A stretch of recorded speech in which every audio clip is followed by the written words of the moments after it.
Bon, soyez le bienvenu. Bonjour. On est sur la piste cyclable. Ahmed Abdelsamad, Pinar Chetin, venez, on se déplace un peu. Vous ne vous connaissez pas. Je vous connais par la télévision. Par la télévision, d'accord. En tout cas, tu es le bienvenu ici. On est devant la mosquée parce qu'à l'intérieur, c'est plein à craquer. Il n'y a vraiment plus de place. Les gens sont en train de rompre le jeûne. C'est ça. Voilà. Est-ce que vous... Je suis surprise par vos gardes du corps. Il ne faut pas avoir peur. Non, non, bien sûr, je n'ai pas peur de vous. Absolument pas. Ni de notre communauté. Oui, mais nous sommes en pleine rue et comme vous le savez, tout peut arriver. Qu'est-ce que ça vous fait d'avoir Ahmed devant vous? Vous savez qu'il est très critique envers l'islam. Est-ce qu'il y a quelque chose en particulier que vous aimeriez lui dire? Je dis plein de choses quand je l'entends à la télé. Alors maintenant, j'aimerais que vous me les disiez en face. Bien sûr, pas de problème. En fait, je suis souvent furieuse contre vous quand je vous vois à la télévision. Je suis quelqu'un de très ouvert. Et c'est pour ça que Nazan t'a invité à nous rejoindre. Mais je trouve vraiment dommage que les expériences que tu as faites dans ta vie avec des musulmans et que je déplore sincèrement, tu les projettes sur l'islam. Comme si c'était la faute de l'islam. Comme si l'islam était responsable des mauvaises actions des gens. Moi, je pense que notre religion est belle, pure, merveilleuse, mais que les gens peuvent commettre des erreurs. Nous sommes tous imparfaits. Certaines personnes sont même mauvaises. Mais cela n'a rien à voir avec la religion. Donc d'après vous, ma critique de l'islam est uniquement liée à mes mauvaises expériences, mes expériences personnelles. J'ai souvent l'impression que vous faites un amalgame. Non, j'ai écrit un livre sur le prophète, dans lequel je ne fais que rapporter des faits historiques, qui d'ailleurs sont mentionnés dans des livres islamiques. Quel est le rapport avec mon expérience personnelle ? Quand on s'intéresse de près à une personne dans l'intention de la critiquer, on finit toujours par trouver des choses qui déplaisent. Si en revanche, on aborde la chose de façon positive, dans l'intention d'apprendre à connaître cette personne objectivement et aussi d'apprendre à l'aimer, alors on trouve des choses qui permettent d'aimer cette personne. Mais pourquoi faudrait-il avoir une approche d'emblée positive? Vous, évidemment, en tant que musulmane pratiquante, je peux comprendre que vous abordiez la biographie du prophète de façon positive, puisque vous aimez le personnage. Mais moi, je veux garder une attitude neutre vis-à-vis de cette personne et rassembler des sources objectives. Je dois oublier que le Coran a été révélé par Dieu et le considérer comme un livre de nature humaine qui date du 7e siècle. Quand on lit en faisant abstraction du côté divin et de l'amour, on constate qu'il y a quand même quelques problèmes. Des problèmes avec les guerres, des problèmes avec le prophète, dans le Coran, comme dans les sources. Il avait des femmes qu'il considérait comme butin de guerre et avec lesquelles il avait des rapports sexuels, par exemple.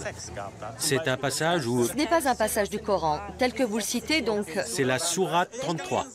Je peux vous la montrer si... Ça ne sert à rien de discuter théologie, c'est pour une émission de télévision. Mais vous avez dit que ce n'était pas dans le Coran. Il n'est pas écrit qu'il les utilisait à des fins sexuelles et les considérait comme butin de guerre. Ce n'est pas dans le Coran? Non. Ok, alors lisons ensemble la sourate 33. Il faut que j'aille chercher un Coran. Ok, d'accord. Moi, j'ai la sourate en tête, pas vous. Et c'est bien là le problème. Pour moi, le prophète est un homme qui a apporté une révolution. À une époque où les femmes ne valaient rien, où elles étaient vendues comme des marchandises.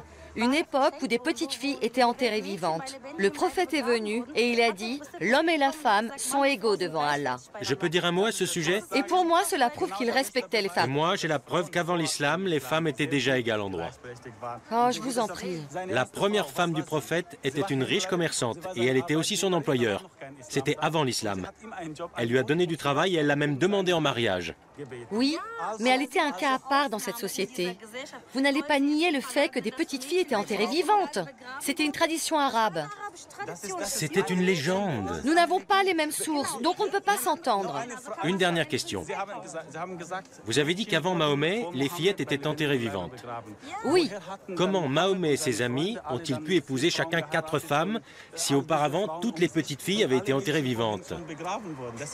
C'est une légende. Moi, ce que je remarque, c'est que pour vous, le prophète est sacré et qu'on franchit une ligne rouge dès lors qu'on le critique. je pense que les sources auxquelles M. Abdelsamad se réfère ne sont pas celles que moi j'ai lues. Ok, alors allons à la mosquée et je vous montrerai. Aujourd'hui, ce n'est pas le bon jour. Alors une autre fois si vous voulez. Mais c'est dans sa biographie officielle. Et c'était ça ma source. Vous accepteriez de vous revoir une autre fois? Pourquoi pas? On pourrait regarder ensemble. C'est dit. Madame Chetin a accepté de te revoir. La prochaine fois, peut-être sans caméra. Oui, C'est déjà une... une proposition de dialogue. Oui. Oui. Maintenir le dialogue, c'est positif. Oui, moi ça me va. Ok? Ok. Parfait, c'est super.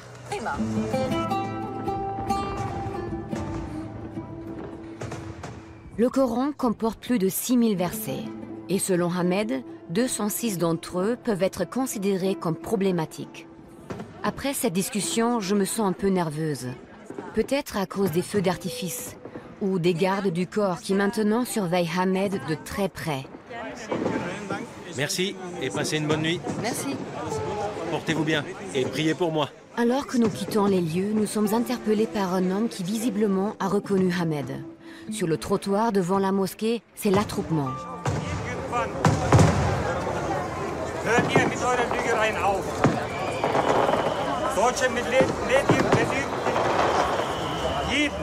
Ahmed, je t'en prie.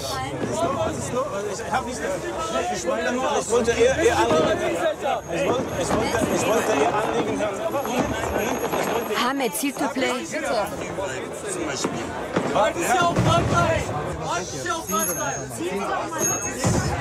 Ahmed, viens.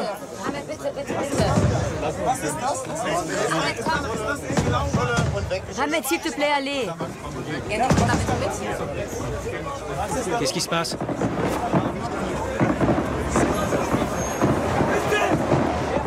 J'ai entendu, bientôt ce sera comme en France. C'est clairement une menace.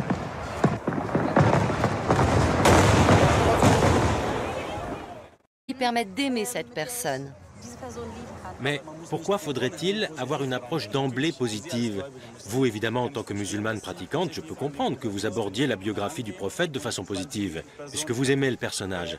Mais moi, je veux garder une attitude neutre vis-à-vis de cette personne et rassembler des sources objectives. Je dois oublier que le Coran a été révélé par Dieu et le considérer comme un livre de nature humaine qui date du 7e siècle. Quand on lit en faisant abstraction du côté divin et de l'amour, on constate qu'il y a quand même quelques problèmes. Des problèmes avec les guerres, des problèmes avec le prophète. Dans le Coran, comme dans les sources, il avait des femmes qu'il considérait comme butin de guerre et avec lesquelles il avait des rapports sexuels, par exemple. C'est un passage où... Ce n'est pas un passage du Coran, tel que vous le citez, donc... C'est la sourate 33.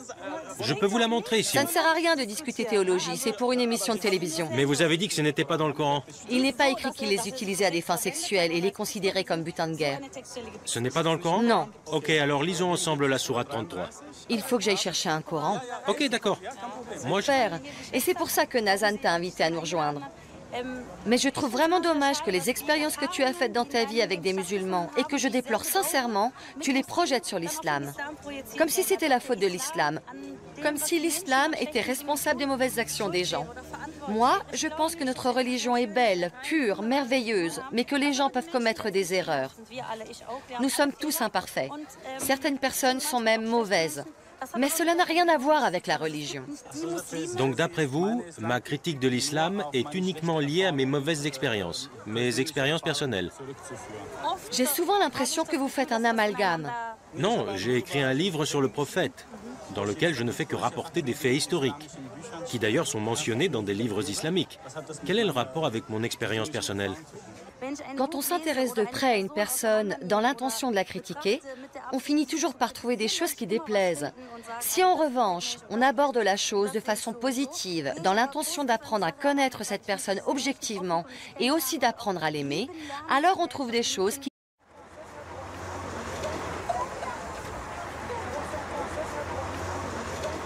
Bon, Soyez le bienvenu. Bonjour. On est sur la piste cyclable. Ahmed Abdel Samad, Pinar Chetin, venez, on se déplace un peu. Vous ne vous connaissez pas. Je vous connais par la télévision. Par la télévision, d'accord. En tout cas, tu es le bienvenu ici. On est devant la mosquée parce qu'à l'intérieur, c'est plein à craquer. Il n'y a vraiment plus de place. Les gens sont en train de rompre le jeûne. C'est ça. Voilà. Est-ce que vous... Je suis surprise par vos gardes du corps. Il ne faut pas avoir peur. Non, non, bien sûr, je n'ai pas peur de vous. Absolument pas. Ni de notre communauté. Oui, mais nous sommes en pleine rue et comme vous le savez, tout peut arriver. Qu'est-ce que ça vous fait d'avoir Ahmed devant vous? Vous savez qu'il est très critique envers l'islam. Est-ce qu'il y a quelque chose en particulier que vous aimeriez lui dire? Je dis plein de choses quand je l'entends à la télé. Alors maintenant, j'aimerais que vous me les disiez en face. Bien sûr, pas de problème. En fait, je suis souvent furieuse contre vous quand je vous vois à la télévision. Je suis quelqu'un de très ouvert. Sacré, et qu'on franchit une ligne rouge dès lors qu'on le critique. Je pense que les sources auxquelles M. Abdel Samad se réfère ne sont pas celles que moi j'ai lues. Ok, alors allons à la mosquée et je vous montrerai. Aujourd'hui, ce n'est pas le bon jour. Alors une autre fois si vous voulez. Mais c'est dans sa biographie officielle. Et c'était ça ma source. Vous accepteriez de vous revoir une autre fois? Pourquoi pas? On pourrait regarder ensemble. C'est dit. Madame Chetine a accepté de te revoir. La prochaine fois, peut-être sans caméra. Oui, C'est déjà une... une proposition de dialogue. Oui. Oui. Maintenir le dialogue, c'est positif.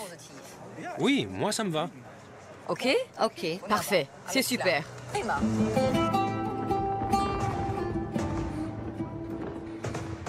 Le Coran comporte plus de 6000 versets.